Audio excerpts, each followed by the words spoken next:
Dan. Dan. I think there's something wrong with him. Dan. Dan. I think he's choking.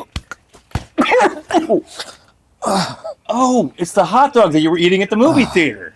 Oh, I thought you were imbued with some sort of alien language and was suddenly speaking it. Speaking of which, Happy Disclosure Day.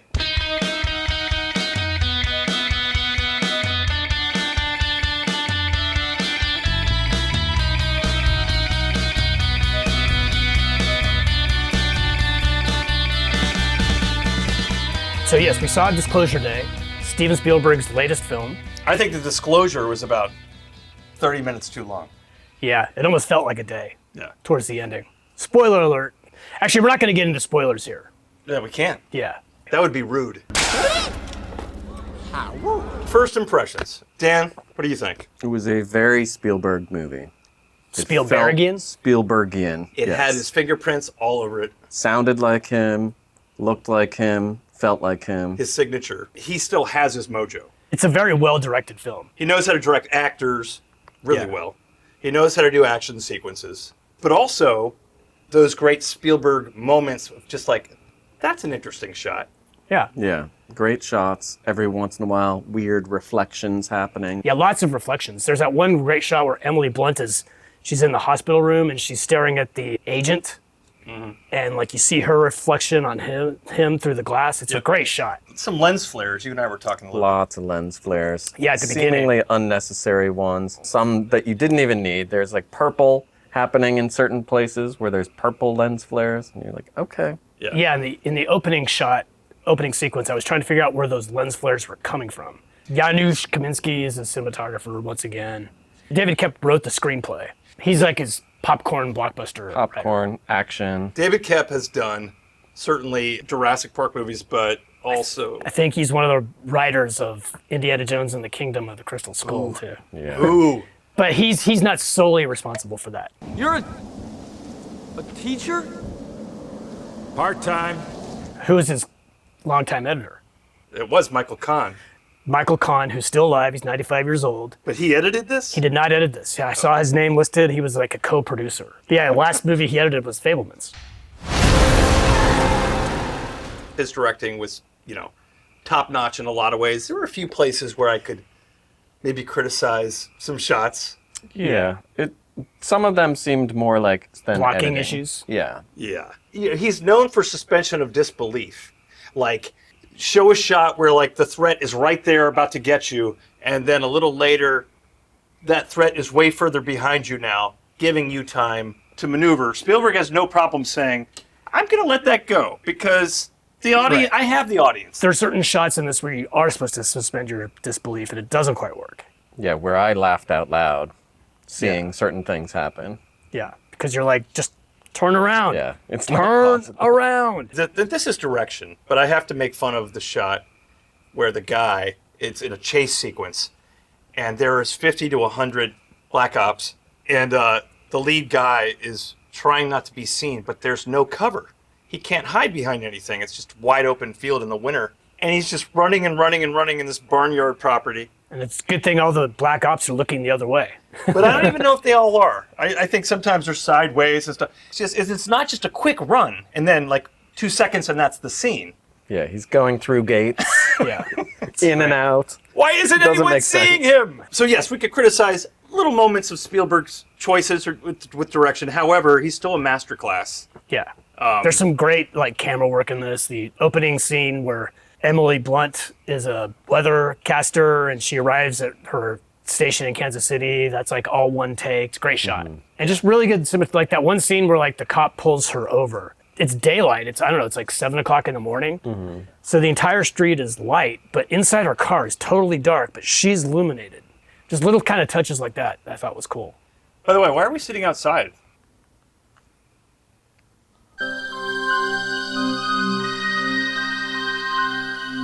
The cast, I didn't have a problem with anybody. The cast is great. I really like Colin Firth as a bad guy.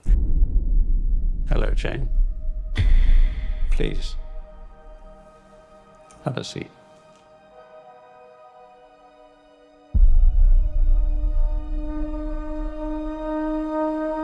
I thought he was really good. And I liked Domingo. There will be no other day like tomorrow. One's for disclosure, one's again it. So one could be disclosure, and then one could just be closure. Right. Much shorter titles. I know you.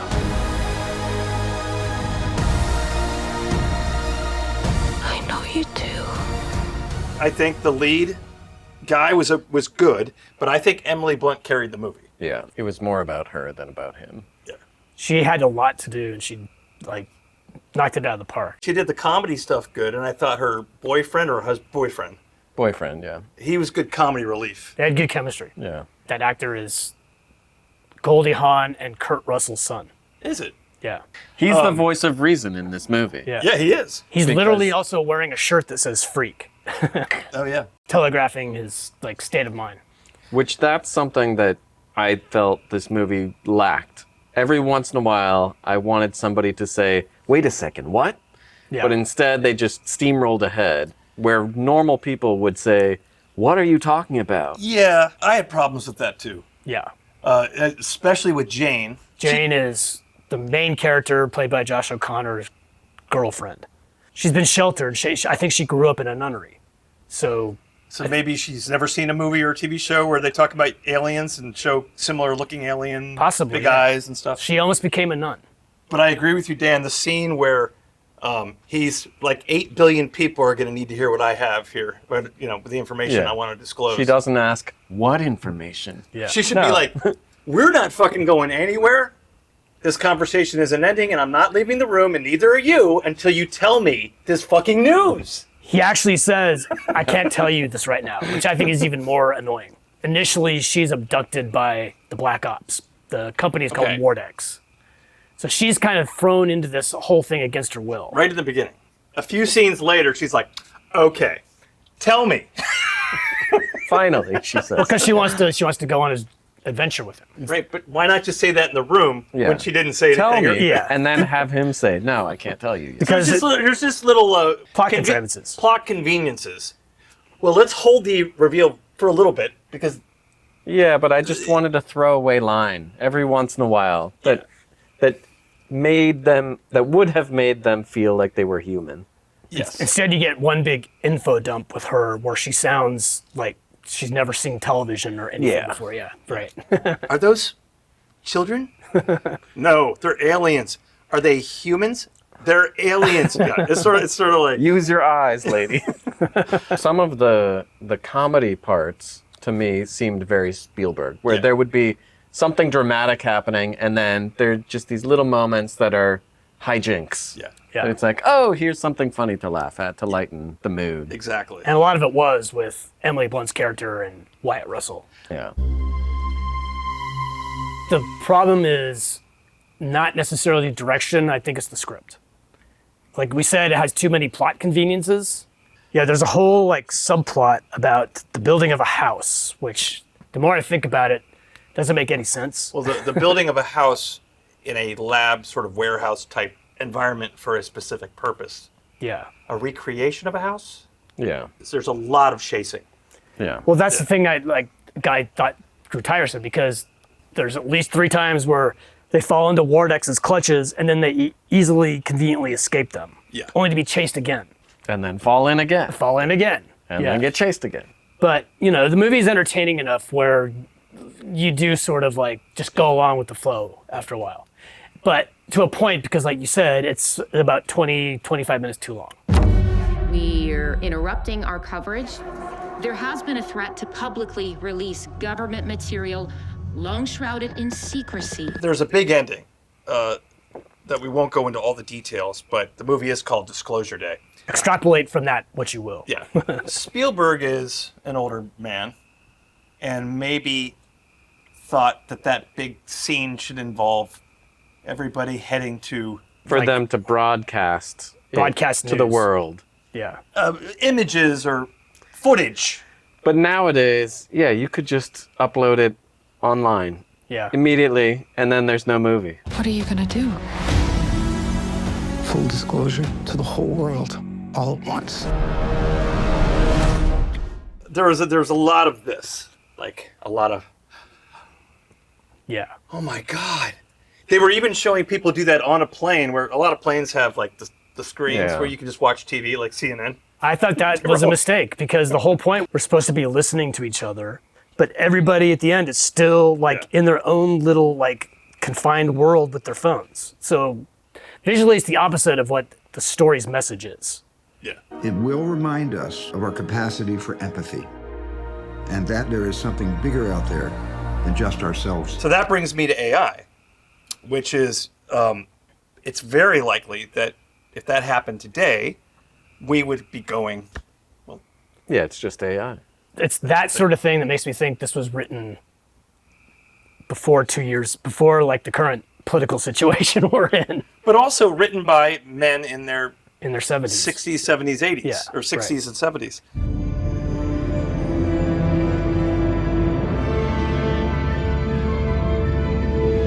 How do we compare this to the great Spielberg science fiction masterpiece, Close Encounters of the Third Kind?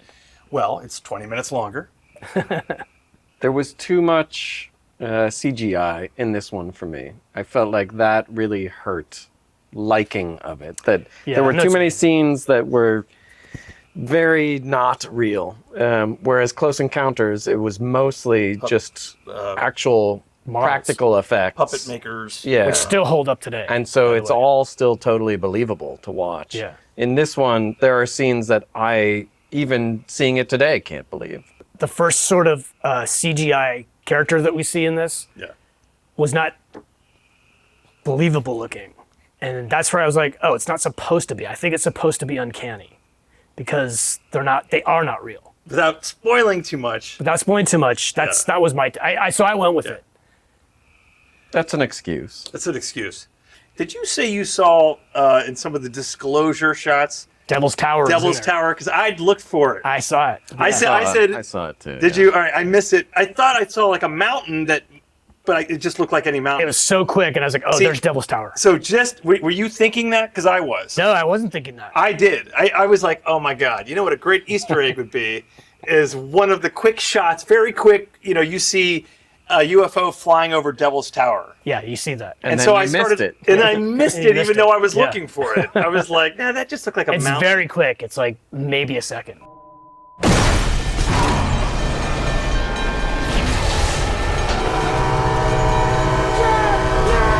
There's a nod to Duel in that train sequence. What's the nod to Duel? The no crossing sign Oh, and the car smashes. smashing the car Yeah, and forcing that's it to go. straight out of Duel. Yeah, you're right. It is. And Close Encounters because the no crossing sign is like going out of control.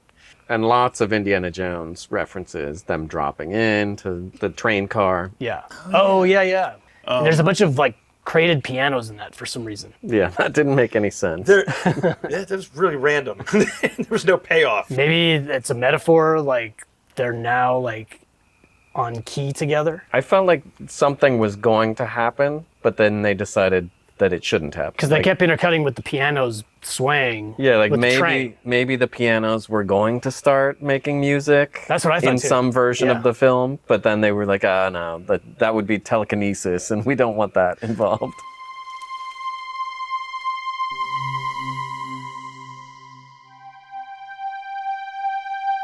Speaking of music, we should probably mention the musician John Williams. John Williams. It's the reward for finishing a film, is getting to hear John's scores. That's the reward. The great John Williams. Probably the last time you're going to see Yeah. or hear John Williams do a music score, period, for cinema. I thought that when I walked out of The Fablemans too. So I know, you but never know. He's 95. So maybe he'll do something when he's 98. Maybe. I get the feeling it's his last one. It could be. It actually reminded me a lot of Close Encounters. There's one that popped out at me, and I think it's the first track that you hear when they're rolling the credits, and I heard parts of it earlier in the film. I'd have to find out what track it is, but it's got some nice melody and beauty to it. I mean, I felt like it didn't have as many themes as sometimes he has. Sometimes he has very specific themes Yeah. for different people or for different plot Absolutely. points. Yeah, this movie didn't have that. But I feel like there's two John Williams. There's the guy that's like, oh my God, I've got all these themes for characters and themes for the story. I'm going to introduce it lightly, and then you're going to hear a little bit more in the second act. And by the third act, you're going to hear the entire melody that has to do with that theme. Yeah. And he's really playing it out. And then there's Minority Report, maybe this movie where it's just sort of like Serviceable. the chase. Yeah. I think the last great theme that he did was Rey's theme was it in Last Jedi? It was, well, no, you hear her theme at the very beginning of Force Awakens. Force Awakens. Yeah, which you're right. she It's made. in that. Yeah. Right. Williams' music does nothing to elevate this movie, in my opinion. No. Right. I agree. There are other movies where I think he could elevate the movie, take it from here to here. With his music. It just is a nice added bonus. Yeah. That it's his music. Yep. If you want to compare this to Close Encounters, I think you could say, even though they look different, they're the same aliens. Well, what do you mean? Without getting into spoilers, their message is one of empathy. Close Encounters is one of my favorite films, partly because there's Mine certainly I was a child, and Well, it's also Hitchcockian too. but what it is, that movie also has some of the most iconic shots. Whether it's the little boy who's completely unafraid opening the door, Yeah, that's just childlike wonder. Yeah. Like, what is this? whether it's some of those shots of Devil's Tower, the light show, and So many. Mothership. It's Close Encounters might have some of the most iconic film shots of all time. this movie, I can't say Yeah. has any iconic shots. Maybe that one I was talking about where you see Emily Blunt's face reflected in the window with the Black Ops agent. There's another scene too where they're in an office and they close the door to the office and you see reflected in the reflection the person that they're talking about on the screen. Yeah, Hugo. Yeah. And it's a really good way to exposit information about the characters that have left. Yeah. But it's all visual. It's a great shot. You're right. So Close Encounters is still, in my opinion, an A+. How would you guys grade this film upon your initial viewing of it? I think it's a solid B. I think it could have been shorter, could have cut some CGI, could have tightened the script in a few places, and that would have brought it up for me. 20 minutes shorter might allow me to give it a B+. So I think I lean towards a B. Solid B, because it's a good Spielberg movie with great direction, great acting, great direction of those actors. Same here. I give it a B. Like you both said, it's a little too long. And to me, it's like all the problems are in the script. It's like too many just sort of convenient plot points and Yes. just get put on like rinse, repeat again. Yeah, I think the structure of the plot could have been thought out a little bit better. And that's not on Spielberg. That's on David Koepp, the screenwriter. But Spielberg approved it. Like Close Encounters, Spielberg envisioned the ending of this first, and then worked backwards in breaking the story from there. Oh, that is interesting. Yeah. Okay. Because I've heard him talk about that about Close Encounters, Yeah. for sure. So he did that similarly with this. Start with a big ending, and then how do these characters get here? Yeah. And then right backwards. Yeah. I like that.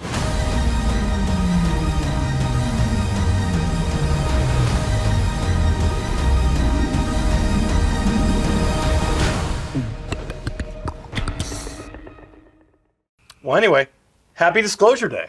Should people go see this in the theater? I think it's worth. what do you It's think? worth once in the theater. Yeah, I think so. Once in the theater. Yeah, I agree. So check it out. Check it out. Is Todd choking now? I think he's okay. I think you're right.